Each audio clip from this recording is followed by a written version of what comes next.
High School Musical. Sounds lame, no? But here in our blessed hallways of St. James School, you might say that each and every one of us is a star on the rise in our High School Musical, trying to find a moment to shine without stepping on each other's toes. It isn't easy. You may ask, how can the Ricky Redmond possibly bear being surrounded by such amateurs? Well, I'll tell you. I don't know. But it's a tradition! Each year, the St. James Church of the San Fernando Valley is transformed into the St. James Theater. It's not quite like the St. James Theater on the real live Broadway, but it'll do for now. That's where we drama kids sacrifice our blood, our sweat, and our social lives for a taste of that spotlight. All right, take 5. Nobody bother me.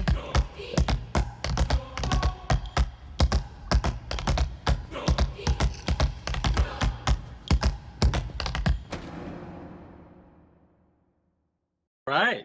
All right. Okay. Well, let's get started with the interview itself. Which amazingly, I watched it again last night. The first time I saw it was at a premiere at the Chinese Theater. Yeah. I want to say, what is it, like 2 years ago or? No, it's been like a little bit over a year. We screened it in March and March of last year. And that was before we had distribution. So we screened it at the Chinese Theater to kind of draw possible sales and things like that for it.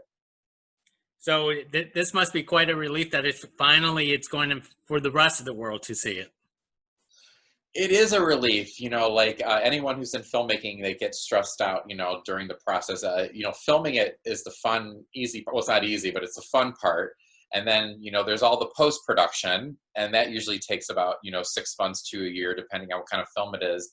And then giving it out to distribution companies and getting rejected and things like that, it gets a little stressful. So yeah, it's always a sigh of relief when it's sold and it's done and we can show it to the people and to the masses.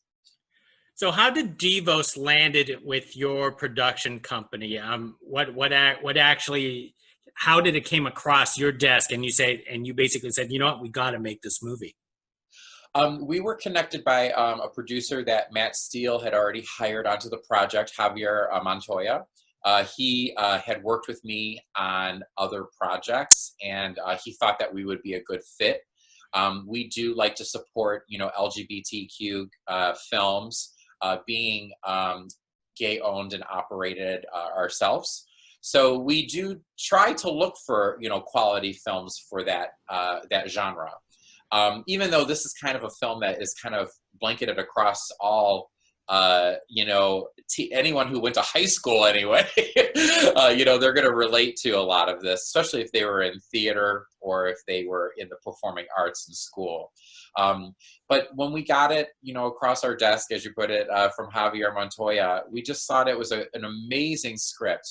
Matt Steele and Ryan Bartley, the director, they really did a fantastic job, with the story or the main story arc, and every little character had its own little great aspect to it. And I just thought that was really unique to see such a great script.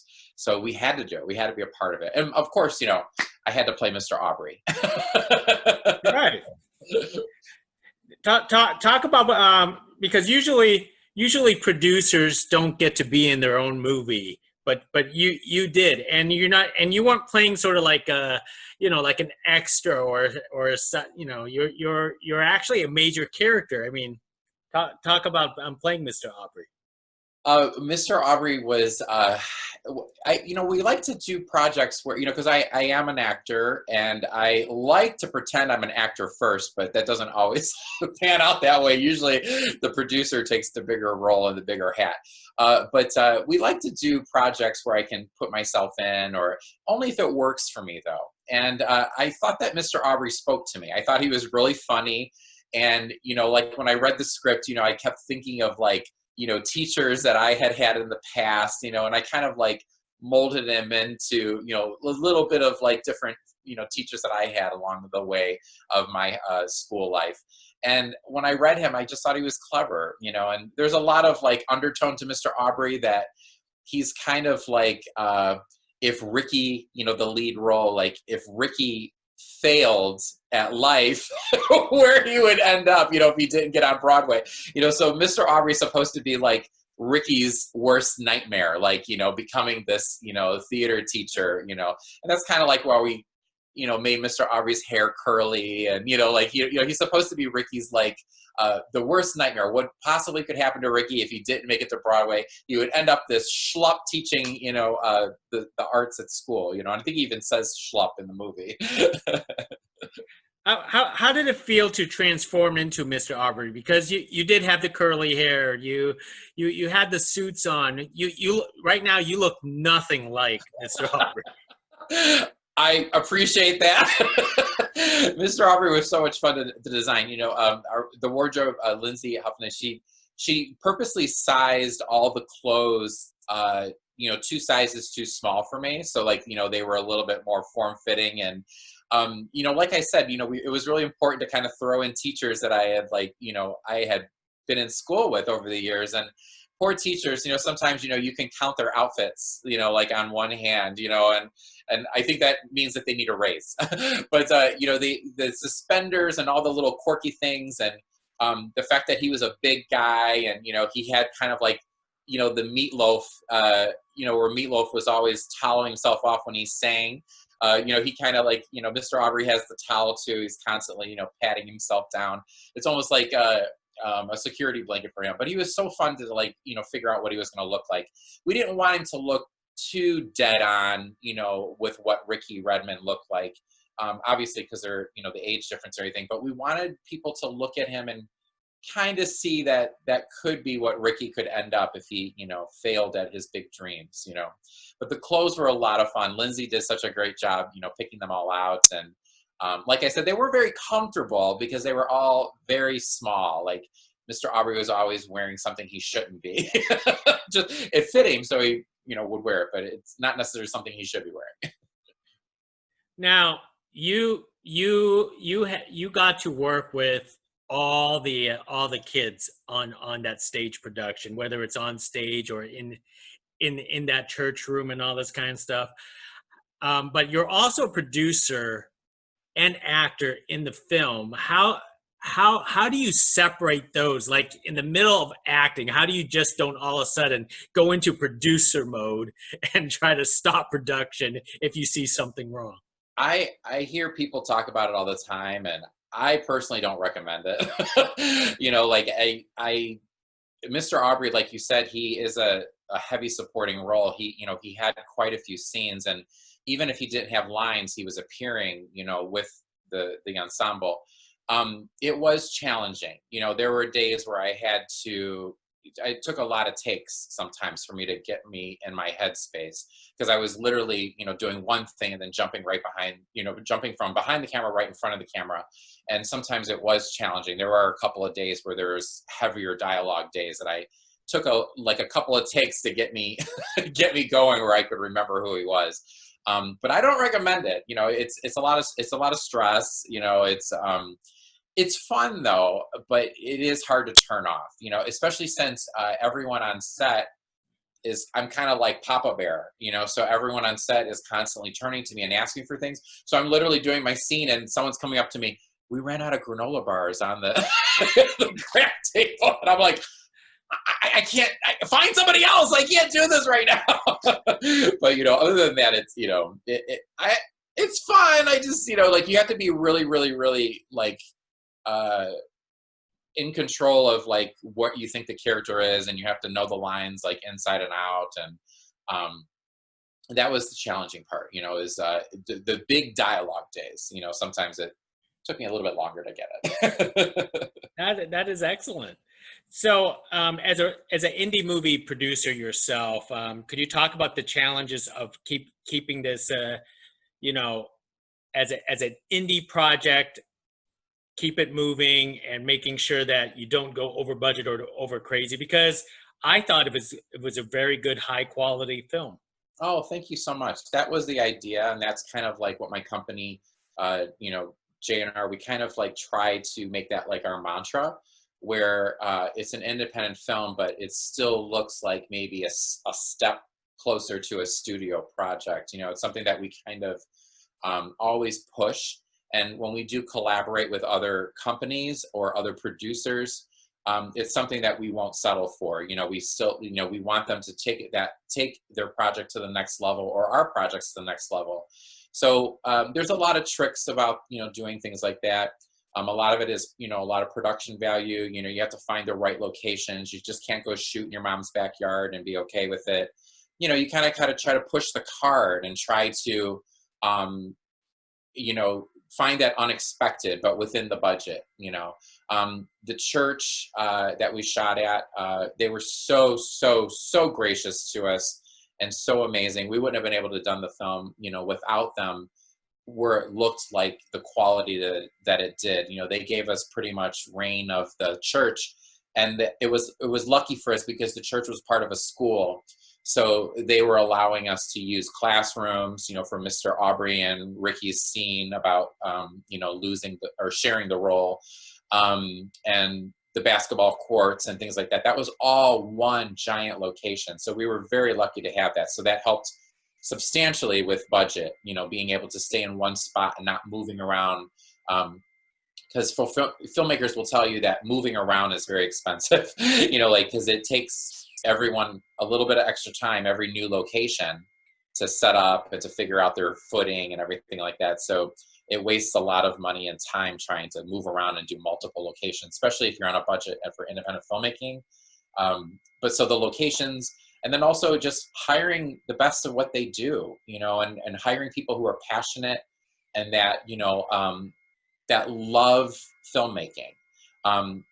Because if you don't have somebody who's looking just for a paycheck, or they're not really into it, it's harder on a budget to make it work. You know, they have to be passionate just like we are about making it. And it's not about ripping people off or, you know, not giving them what they deserve. It's just that everyone on board kind of has to know what they're on board with. You know, it's an independent film, you know, so they're not going to have the trailer and the Star Wagon.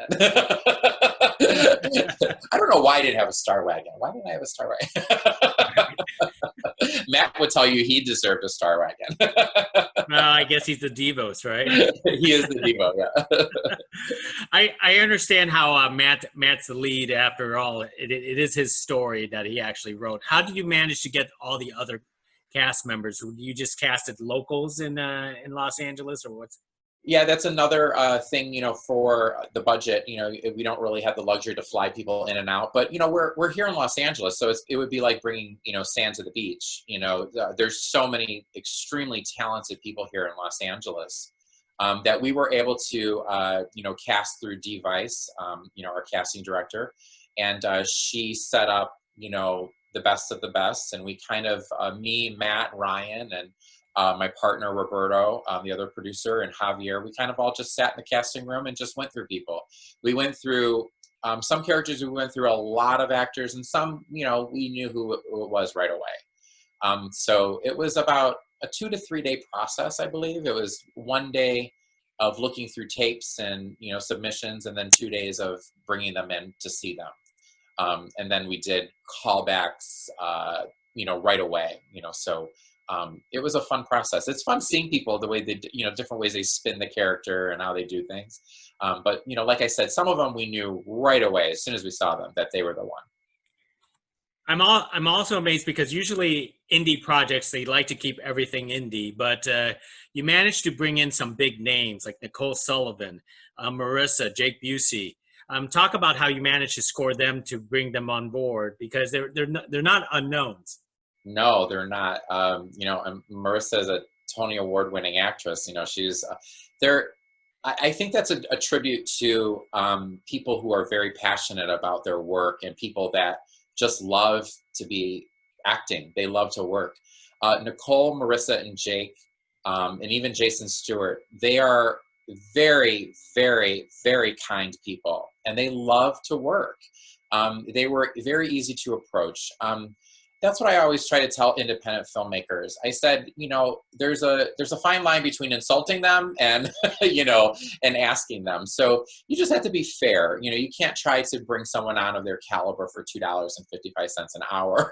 You know, you have to have a little budget set aside for them. But there's nothing wrong with going through the proper channels and offering someone a role, and telling them, being honest with them, and tell them what you can do, what you can't. We did have a budget set aside for the adult, quote unquote, the adults of the film. So they play all the parents and the adults. All you can do is offer and, hope that they love the script and they're willing to do it, and they were all so gracious, and they continue to be gracious. They stay in contact with us. They came to the premiere at the Chinese Theater. I don't know if you saw them when you came. Well, Jake didn't make it, but the ladies were there. Yeah, I saw the there. ladies, yes. Yeah, so they love the art. They want to do it. They want to work, so it's either sit around their house and wait for the next, major motion picture from, some huge studio, or just work and enjoy it and have fun. And I think that's where they stand. That is great. And since you have your own movie production, a lot of us are curious because of times like this. What are you doing to keep on pushing that creativity, pipeline through? I mean, for some, I've been hearing some people it completely turned off, but I'm hearing for others they see this as an opportunity.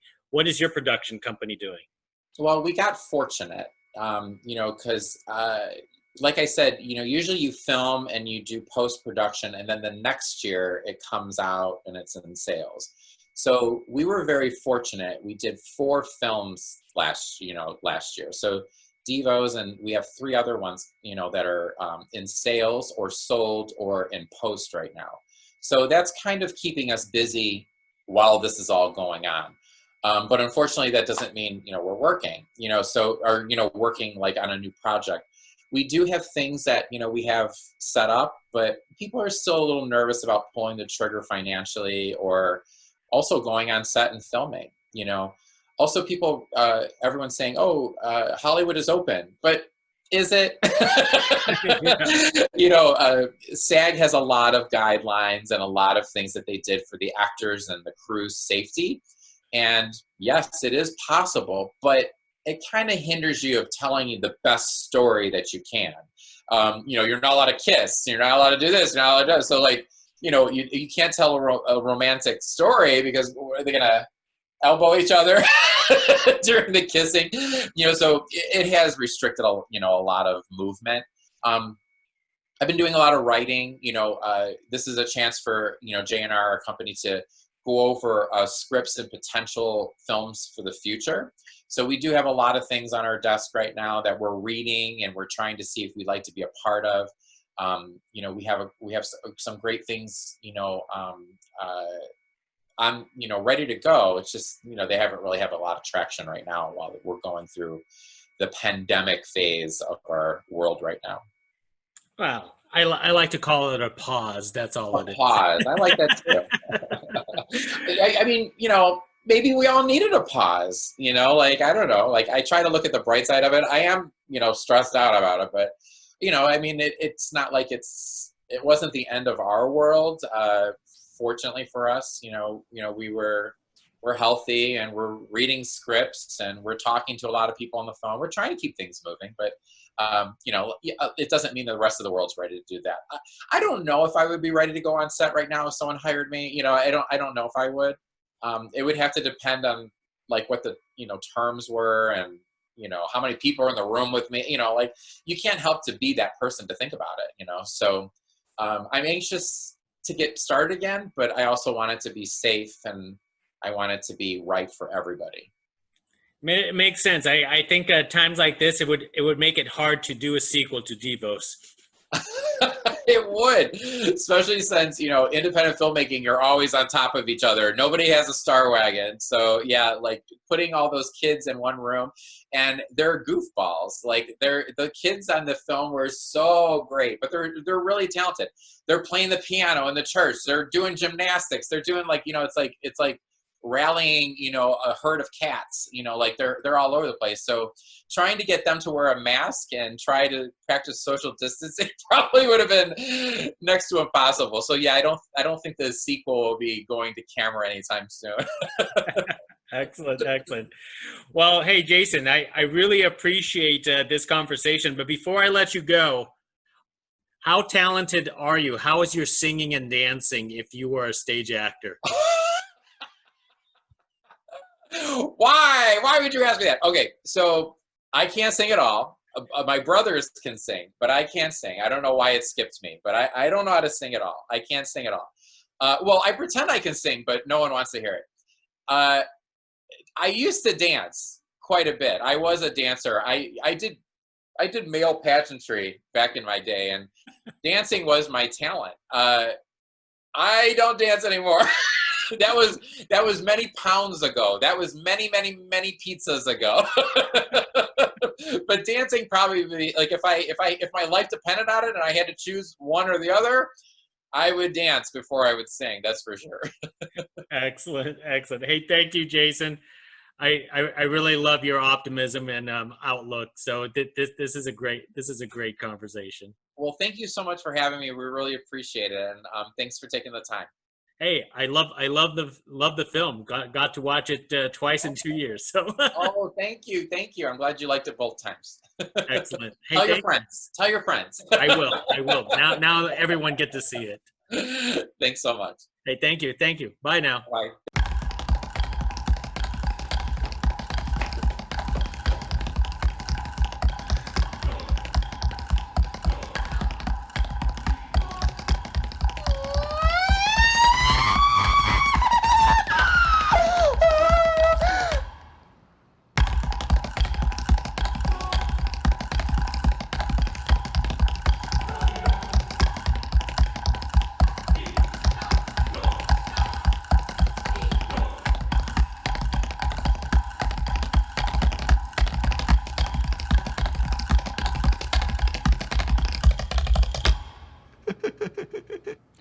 It's natural to be upset.